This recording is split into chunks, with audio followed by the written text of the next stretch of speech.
E o Palmeiras promete insistir em Matheus Pereira, meio atacante cujo contrato no Cruzeiro está perto do fim. Vídeo de hoje do canal do Nicola traz mais detalhes e fala também sobre John Arias.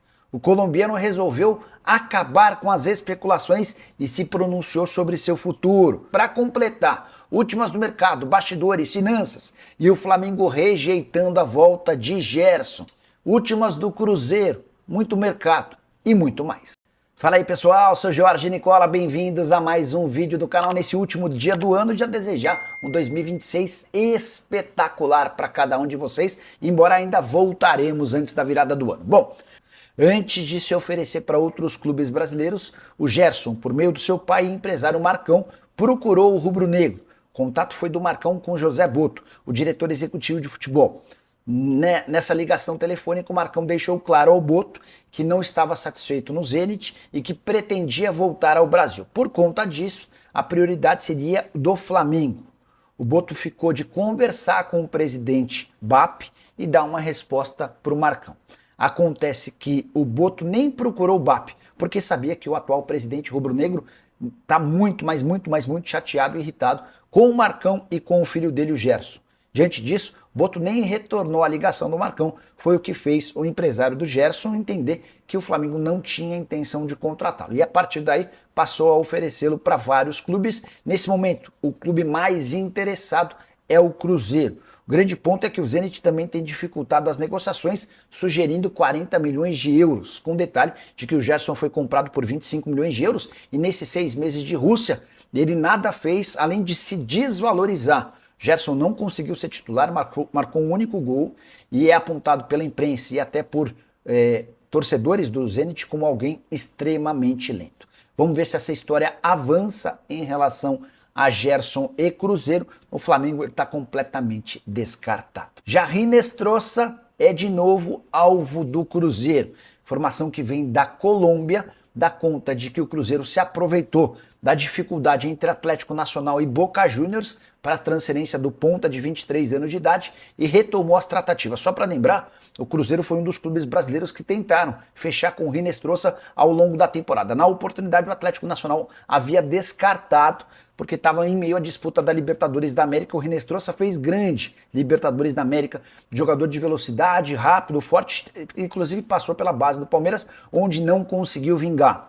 O Boca Juniors teve perto de contratar o Hinestrosa nos últimos dias, operação de 5 milhões de dólares. O Hinestrosa chegou a fazer postagem nas redes sociais afirmando ou se despedindo do torcedor do Atlético Nacional, mas no fim das contas não houve acerto entre o Boca e o Atlético Nacional e o jogador segue à disposição no mercado. Além do Cruzeiro, também estão de olho nessa transferência o Fluminense e o Santos. Só para completar, registrar que em 2025 o Hinestrosa conseguiu os melhores números da sua carreira, foram 56 jogos, 7 gols e mais 9 assistências. Se cogita vendê-lo por 5 milhões de dólares, referente a um percentual, vale a lembrança de que o Atlético Nacional contratou o Hinestrosa do futebol dos Estados Unidos por apenas 1 milhão e 400 mil euros. Quero falar agora sobre John Arias, o meio atacante colombiano que é alvo de Cruzeiro, Palmeiras, Flamengo e Fluminense, deu uma resposta importante depois do empate em 1-1 do time dele, o Wolverhampton, lanterna do campeonato inglês, com o Manchester United nessa terça-feira, inclusive com o John Arias sendo titular durante os 90 minutos. Ele foi perguntado, e aí, você volta ao Brasil, tem prioridade? A resposta, abre aspas, a minha prioridade no Brasil sempre será o Fluminense. É um clube que eu e minha família temos carinho, consideramos nossa casa. Claro que não depende apenas de mim, depende do Fluminense. Mas calma, antes de você imaginar que uma negociação possa acontecer por agora, o Arias também disse isso aqui, abre aspas. Meu momento é aqui no Wolverhampton. Meu presente está aqui, então estou 100% focado em fazer coisas boas aqui, fazer meu trabalho, porque sei o jogador que eu sou e o que eu posso fazer, fecha aspas. O que o Arias está querendo dizer é que não descarta a volta ao Brasil, dando preferência ao Fluminense. Mas, nesse momento, às vésperas da janela de janeiro, a prioridade é continuar no futebol inglês. Se o time dele confirmar o rebaixamento e tudo se encaminha para isso, aí sim o Arias vai entender o mercado, vai escutar propostas para eventualmente decidir pela volta ao Brasil. Preciso falar agora sobre o Palmeiras, que não admite publicamente, mas encontrou o camisa 10 dos seus sonhos, Matheus Pereira, jogador do Cruzeiro, que tem enrolado a Raposa em relação à renovação há mais de 6 meses. A última promessa não cumprida do Eduardo Maluf, seu representante, dizia respeito ao prazo da resposta. O Cruzeiro ouviu que ao final das competições, o Matheus Pereira e o Maluf diriam o que eles querem para estender o contrato que se encerra em junho. A partir de 1º de janeiro, ou seja, a partir das próximas horas, o Matheus Pereira já pode assinar um pré-contrato com o Palmeiras ou qualquer outro clube do mundo para se mudar de graça na metade de 2026. O Cruzeiro não queria que isso acontecesse e pressionava por uma resposta. Olha, a gente quer tal dinheiro.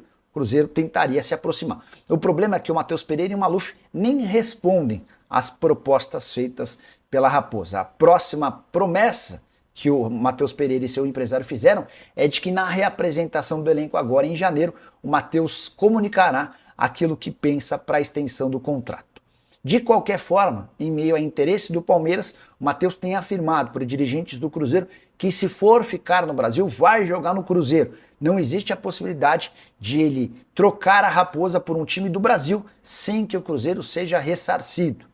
Resta saber se essa promessa será cumprida. Jogador extremamente interessante, que fez uma baita temporada. Salário de 2 milhões de reais por mês. O dono da SAF do Cruzeiro, Pedro Lourenço, já topou assegurar ao Matheus Pereira vencimentos parecidos ao do Gabigol, que é o jogador mais caro do Cruzeiro e o terceiro mais bem pago do país. Ele ganha 3 milhões e 450 mil reais mensais. Ainda assim, Matheus Pereira segue sem responder às ofertas. No Palmeiras chegaria para ser titular absoluto no meio-campo, que já tem Andréas Pereira e o recém-contratado Marlon Freitas. Hora de falar sobre o Cruzeiro para contar que Chico da Costa tem tudo para se tornar reforço da Raposa. Cruzeiro que já havia fechado a contratação do Matheus Cunha, goleiro do Flamengo. Cruzeiro que já havia fechado com Neisser Villarreal, centroavante da seleção colombiana sub-20, artilheiro do Sul-Americano e um dos principais goleadores do Mundial da categoria. Pois bem, Cruzeiro fez proposta oficial ao Cerro Porteño para a compra do Chico da Costa, centroavante de 30 anos de idade que esteve emprestado ao Mirassol durante a disputa do Campeonato Brasileiro. Foram 20 jogos e 6 gols com a camisa do time do interior de São Paulo. Talvez você nem se lembre do Chico da Costa, porque ele sai muito cedo, em 2017, do Brasil, para atuar em vários clubes e países do mundo. Ele esteve no México, no Paraguai, na Bolívia e na Colômbia. Temporada mais artilheira pelo Bolívar em 2022, quando fez 24 gols e deu 11 assistências em 40 jogos, 35 participações em gol em 40 jogos. Nome indicado pelo Tite, centroavante de referência, jogador que está em falta no elenco do Cruzeiro, até por isso a contratação está encaminhada, não deve ser um negócio muito caro. Chico da Costa avaliado em 1 milhão de euros. Qualquer novidade sobre o tema eu volto para contar para vocês, beleza? Bora falar agora sobre Caio Jorge. Conversei com uma pessoa do staff do Caio, que me assegurou que não está descartada a negociação entre Cruzeiro e Flamengo pelo Caio Jorge. A expectativa dos representantes do atleta é de que o Flamengo melhore aquela proposta de 22 milhões de euros, além de Everton Cebolinha. O Tite, o técnico do Cruzeiro, quer muito contar com o Cebolinha e o Flamengo topa negociá-lo. A tendência é que o Flamengo apresente uma oferta superior de 25, 26, 27 milhões de euros. E dentro do staff do Caio Jorge, há a convicção de que pode sair acordo mesmo com o Pedro Lourenço, o dono da SAF do Cruzeiro, assegurando que só vende o jogador por 50 milhões de euros. Vale a lembrança de que o Caio Jorge havia sido comprado da Juventus por 7 milhões de euros. Se você o vende por 28 milhões de euros, você lucra 21 milhões e ainda tem o Everton Cebolinha como contrapeso. É bem verdade, porém, que quando o Cruzeiro compra da Juventus, a Raposa fica com 80% dos direitos econômicos. A Juve, time italiano, tem direito a 20% do valor de qualquer negócio envolvendo o atacante.